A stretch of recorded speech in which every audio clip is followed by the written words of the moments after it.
अस्सलाम वालेकुम everyone, this is D1 8th edition chapter number 11 exercise 11C और हम कर रहे हैं उसका क्वेश्चन नंबर 9। देखते हैं कितने क्वेश्चन हो सकते हैं विदाउट एनी एरर। अगर कोई एरर आ जाता है तो फिर रोकना पड़ेगा बीच में।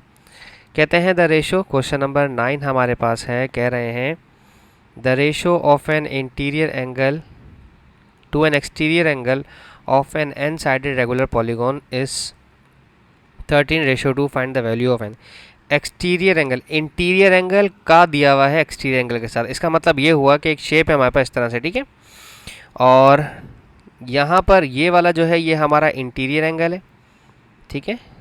अब ये शेप कुछ हो घूम घाम के यहाँ के बन जाएगी, ठीक है। ये इंटीरियर एंगल है और ये वाला बाहर वाला जो है हमारा वो एक्सटीरियर एंगल है, ठीक है।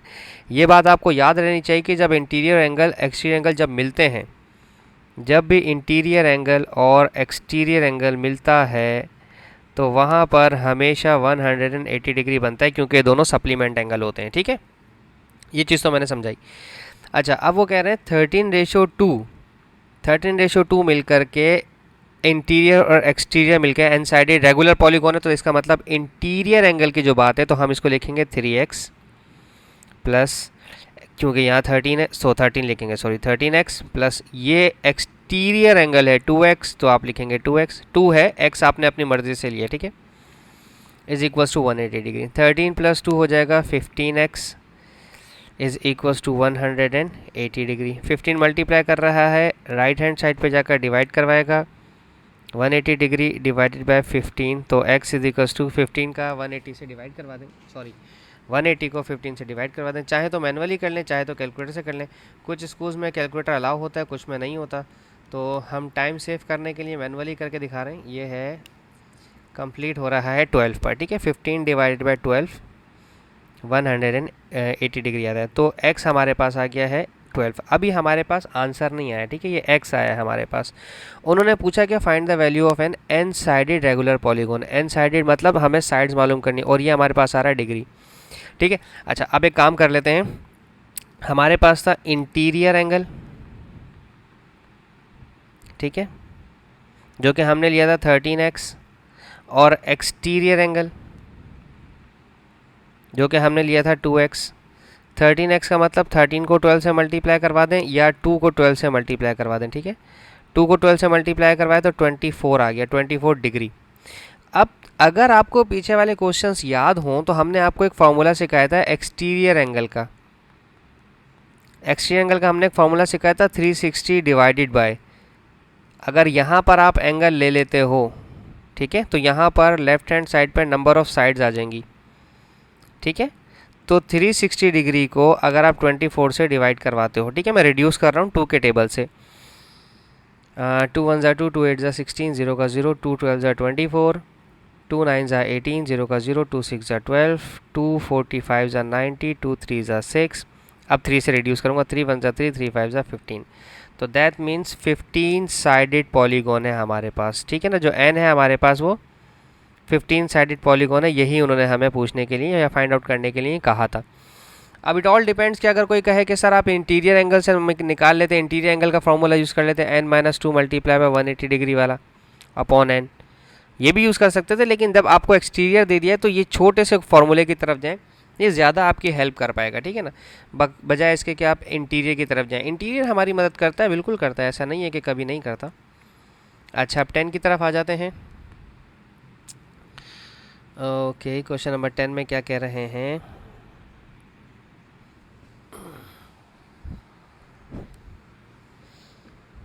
सॉरी, ओके, क्वेश्चन 10 में कह रहे हैं ABCDEFGH is a regular heptagon. Heptagon ऐसी साइड, ऐसा पॉलीगॉन होता है जिसकी 7 साइड्स होती हैं, हेप्टागोन उसे कहते हैं, ठीक है।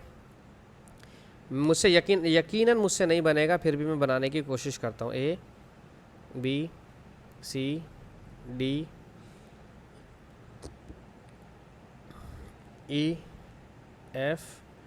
और G, ठीक है। मैंने एक नाकाम कोशिश की है कि मैं इसे बना पाऊँ, लेकिन मुझे उम्मीद है ये नहीं बनेगा, ठीक है, क्योंकि हम AI भी इसको हेप्टागोन को हेक्सागोन को कर लेता है कैप्चर,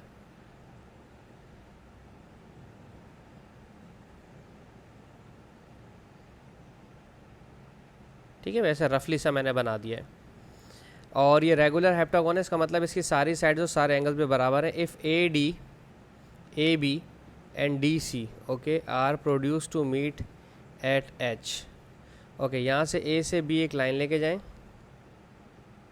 और डी से सी एक लाइन और लेकर आएँ। ठीक है, ये यहाँ तक आएगी। ठीक है, ये पॉइंट है हमारा एच। सही है, इसको बी को थोड़ा सा साइड में कर देते हैं ताकि बी इसके पास आके सही बिल्कुल एग्जैक्ट हो जाए। अच्छा, और इसको ज़रा इरेज कर दें। ठीक है, ये जो नया पॉइंट आपका आया है ये पॉइंट ये आपका एच है। ठीक है, क्योंकि इन्होंने खुद क्वेश्चन में देखो कहा है कि if A B and D C are produced, A B से एक लाइन आगे लेके जाएं और डी सी से भी एक लाइन आगे लेकर आएँ और ये मिलेगी तो ये एच हो जाएगा। Find the value of B H C, B से एच, एच से सी। आपको ये एंगल चाहिए। ठीक है, देखो बात सुनो, अगर ये एंगल चाहिए ना तो मैं पता क्या करूँगा, देखो बात सुनो, बहुत आसान है, बहुत आसान है। मैं इसको यहाँ साइड में बना देता हूँ, पहले ना आपको चीज़ समझ आ जाए कि है कहानी हो क्या रही है। ठीक है, बी एच सी मेरा कुछ इस तरह से है, बी मेरा इधर है, एच मेरा इधर है और सी मेरा इधर है। मुझे ना ये वाला एंगल चाहिए किसी तरह से, और अगर मुझे किसी तरह से ये दोनों एंगल पता चल जाए, एंगल बी, और किसी तरह से मुझे ये पता चल जाए एंगल सी, ये पता चल जाए, तो 180 डिग्री में से एंगल बी और एंगल सी को माइनस करवा देंगे, क्योंकि ये ट्राइंगल है ना।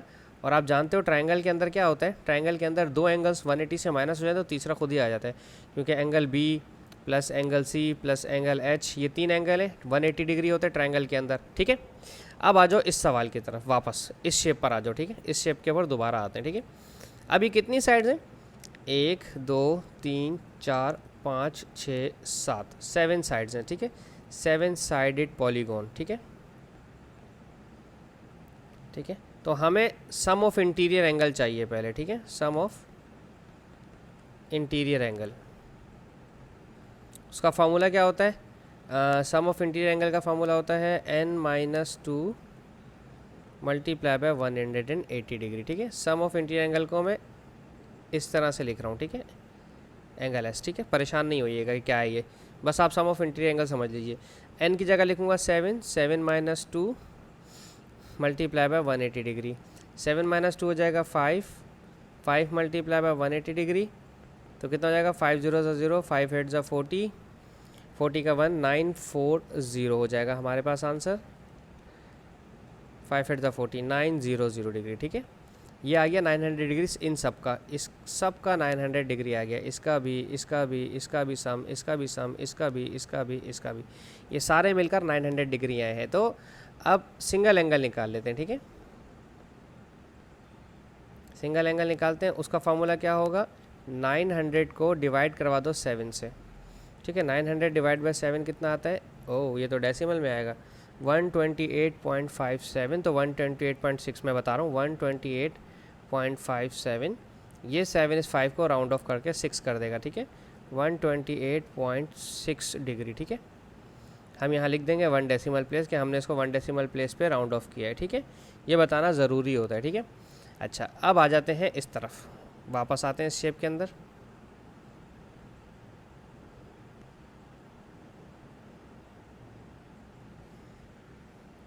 ये जो एंगल्स हैं, ये वाला, ये है 128.6 का, 128.6, और ये वाला भी जो एंगल है ये भी है 128.6। तो मुझे बताओ ये बाहर वाला एंगल कैसे निकलेगा, चूँकि ये स्ट्रेट लाइन है।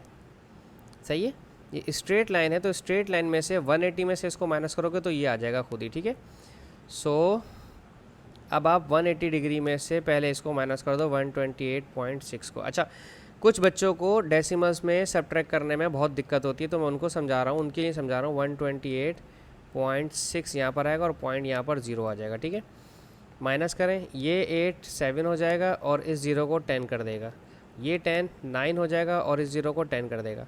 10 में से 6 गया 4 बचा, पॉइंट के नीचे पॉइंट, 9 में से 8 गया तो 1 बचा, 7 में से 2 गया तो 5 बचा, 54.1। तो यहाँ जो हमने एंगल बनाने की कोशिश की थी, जो मैंने आपको बात बताई थी, ये जो एंगल मुझे चाहिए था ये आ गया है मेरा कितना, 51.4। दिस इज़ 51.4, ये जो एंगल आया है, क्योंकि ये यहाँ पर आया ना छोटा वाला एंगल 51.4, और मैंने शेप यहाँ साइड में थोड़ी सी बड़ी करके लिख दी थी इसीलिए, ताकि मुझे बाद में कोई परेशानी ना हो। ठीक है, आप भी कर सकते हैं इस तरह से, कोई ऐसा मसला नहीं है इसके अंदर। ठीक है, तो लिहाजा फिर ये वाला भी 51.4 होगा, क्योंकि वो भी 128.6 से माइनस होगा, तो 51.4। अब जो हमने यहाँ एंगल बी लिखा था इसकी जगह लिख दें 51.4, एंगल सी की भी जगह लिख दें 51.4, और एंगल एच की जगह एच ही लिखा रहना दीजिए 180 डिग्री। 51.4 को 51.4 से प्लस कर दें तो ये आ जाएगा आपके पास 108.2, 102.8 plus H is equals to 180 degree. इस 102 को वहाँ भेज के माइनस करवा दें 180 डिग्री से, माइनस 102.8, और डेसिमल वाला मैं आपको सब्ट्रैक्ट करना सिखा चुका हूँ अभी थोड़ी देर पहले कि डेसिमल में से कैसे माइनस करते हैं। तो एंगल एच जो आ जाएगा आपका वो आ जाएगा 77.2 डिग्री। ठीक है, यही उन्होंने हमसे पूछा था कि वैल्यू ऑफ BHC निकालिए, ये मेरा फाइनल आंसर है।